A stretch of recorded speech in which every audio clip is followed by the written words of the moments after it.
प्रधानमंत्री जी चुनाव अभियान समाप्त करने के बाद कन्याकुमारी में मंदिर में जाकर मौन साधना कर रहे हैं। उसको लेकर भी इस प्रकार की राजनीति की जा रही है।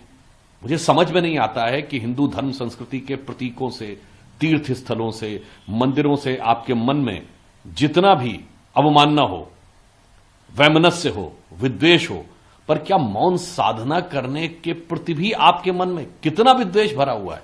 क्या ये इसलिए भरा हुआ है क्योंकि आपका एजेंडा है इरेडिकेशन ऑफ सनातन धर्म, हिंदू धर्म का समूल नाश, या इसलिए कि आपका अभियान है कि जो भारतीय संस्कृति या हिंदू धर्म में शक्ति है उससे आपको लड़ना है? बस यही अंतर है। माननीय प्रधानमंत्री जी देवी मां के मंदिर में जाकर शक्ति की आराधना कर रहे हैं और आपको न भारत का पता है न भारत के स्वरूप का पता है।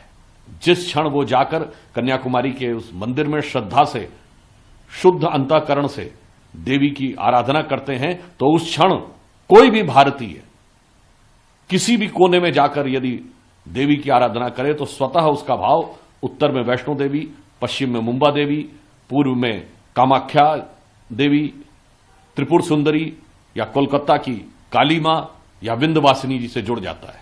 और इतना ही नहीं, यदि कोई हिस्से हमारे देश में नहीं भी हैं तो बलूचिस्तान की हिंगलाज माता से भी जाके जुड़ जाता है। ये उन लोगों के समझ में नहीं आएगा क्योंकि वो शक्ति के साधक नहीं है, वो शक्ति के बाधक है। वो उसके ऊपर आक्षेप करने के लिए, लड़ने के लिए खड़े हुए हैं। इसीलिए उन्हें यह समझ में नहीं आएगा कि माननीय प्रधानमंत्री जी उस विवेकानंद रॉक पे जाके साधना कर रहे हैं जहां स्वामी विवेकानंद जी ने साधना करने के बाद यह उद्घोष किया था कि भारत माता दिव्य शक्ति के साथ युक्त होकर पुनः विश्व का मार्गदर्शन देने के लिए आने जा रही है। और वो समय 1 शताब्दी दूर है और 1 शताब्दी बाद वह समय दिखने लगा। उन्हें समझ में नहीं आएगा क्योंकि उन्होंने तो वंदे मातरम से वो हिस्सा भी हटा दिया था जो भारत की इस शक्ति के उस स्वरूप को दिखाता था जो सिर्फ हमारे यहां गाया जाता है, जो हम कहते हैं अबला केनोमा एत बोले, बहुते तुमिमा शक्ति, हृदये तुमिमा भक्ति, तुमि दुर्गा दश प्रहर धारणी, कमला कमल दल विहारणी।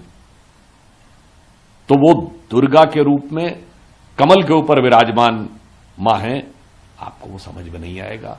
इसीलिए बहुत कष्ट और वेदना के साथ हमें यह कहना पड़ता है कि एक उस मौन तपस्वी राजनेता के जिसने मोदी जी के रूप में अपने को यह आदर्श दिया कि यह तन समर्पित, मन समर्पित और यह जीवन समर्पित, चाहता हूं देश की धरती तुझे कुछ और भी दूं, और वो स्वयं बोल चुके हैं कि वो गाली प्रूफ हो चुके हैं। मगर मुझे लगता है ये वो लोग हैं जिनके कलेजे पर सांप लौट रहा। वो कहते हैं कि साहब टीवी में दिख क्यों रहा है?